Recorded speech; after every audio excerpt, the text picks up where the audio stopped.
ఏంటిది మన ఇది ఫార్మాసిటీకి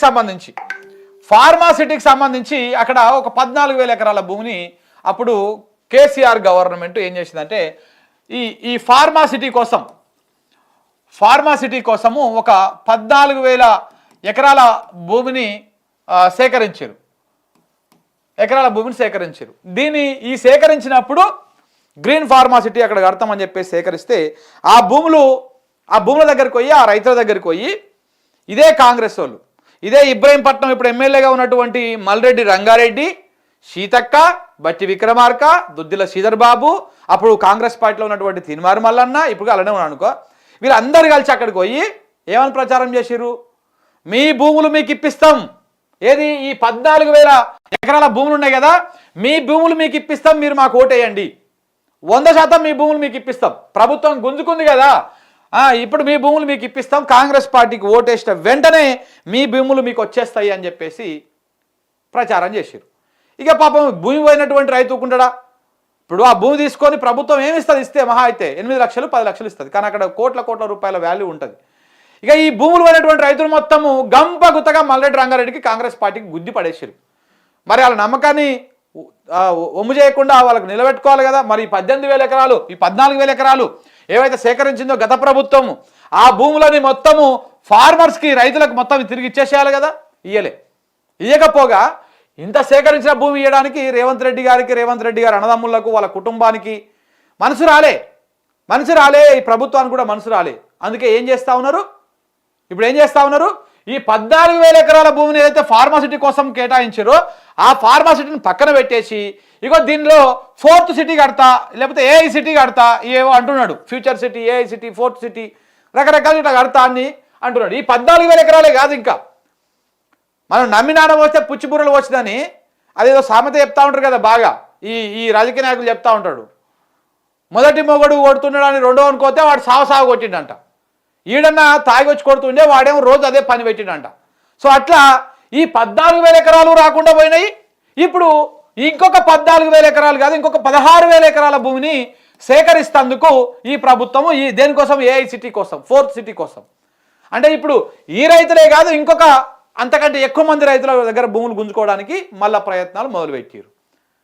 ఇది పాపపు కాంగ్రెస్ పార్టీ చేస్తున్నటువంటి ప్రయత్నం, ఇది గుర్తుపెట్టుకోండి. ఇంతకు మించి ఇంకోటి ఉండదు.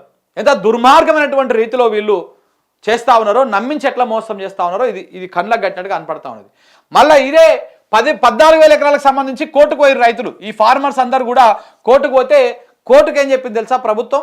ప్రభుత్వం కోర్టుకు అబద్ధం చెప్పడము, అది కూడా అఫిడవిట్ రూపంలో అబద్ధం చెప్పడం నాకు తెలిసి చరిత్రలోనే ఇది మొదటిసారి కావచ్చు. అయ్యా బాబు, నువ్వు ఏం కడుతున్నావు ఈ 14,000 ఎకరాలలో ఒకసారి మాకు చెప్పు అంటే అఫిడవిట్ రూపంలో ప్రభుత్వం ఏమిచ్చింది తెలుసా?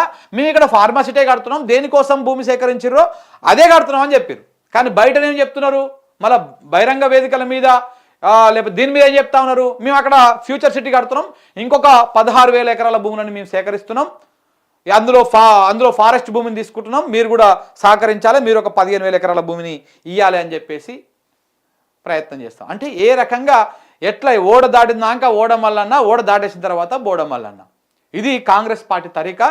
అధికారంలోకి వచ్చిందాక ఎన్ని ముచ్చట్లు చెప్పాలని అన్ని ముచ్చట్లు చెప్పారు,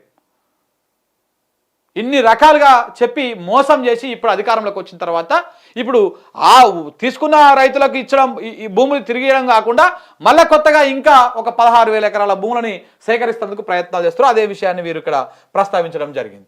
ఇట్లా చాలా అంశాలు చెప్పుకుంటూ పోతే మనం 2 గంటలు చెప్పొచ్చు దీని గురించి. అందంగా ఫ్యూచర్ సిటీ అని చెప్పి పెట్టి తిరిగి భూములు లాక్కుంటున్నారు అధ్యక్ష. ప్రభుత్వ భూములు అమ్మితే ఆచారం మైనింగ్ జోన్ తో సహా ఫార్మాసిటీ రద్దు అయ్యే వరకు మా పోరాటం అవుతుంది. ఈ ఎమ్మెల్యే గారికి చెప్తున్నా, నేను బండారాజాల గారు కూడా నీకు జ్ఞానోదయం అవుతుంది అంటే నీకేం చెప్పాలా? ఇటువంటి కంపెనీలు వస్తే ఆ ఎమ్మెల్యే పదవి వద్దుకోని చెప్పి రాజీనామా చేయాలి.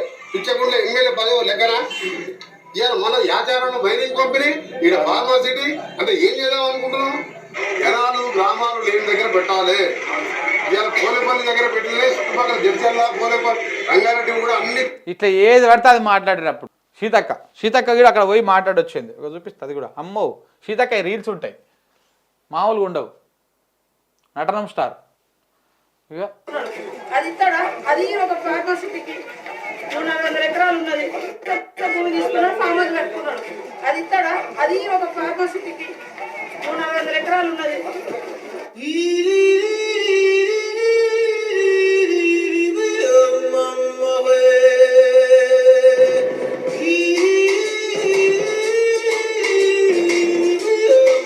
ఈయన బట్టిగారా మొత్తం గోషంతా పైకి లేపుకొని పోతా ఉన్నాడు మంచిగా అదే దోతిని పైకి లేపుకొని ఆ పొలాలను నడుస్తున్నాడు. ఇంకా చెప్తారు చూడు ఆడుకోయి.